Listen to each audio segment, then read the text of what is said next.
The organizer of this year's edition of the Mobile World Congress said expectations are high as the new International Expo Center in China's Shanghai is preparing to host the largest trade show for the mobile communication industry in June this year. There's this groundswell of goodwill because we've been away and apart for a couple of years, and I think if you give us another 4 weeks, we'll have lots more to talk about when it comes to Shanghai.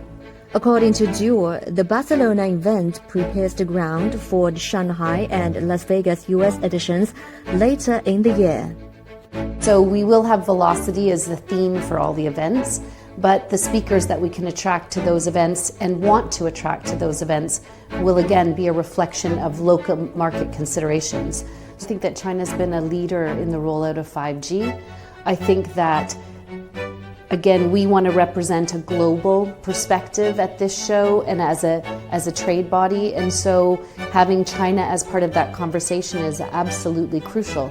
I think that there's a ton of innovation that comes out of the East that we all benefit from seeing, and so again, competition and having everybody at the table is incredibly important. So we've got over 150 companies represented from China.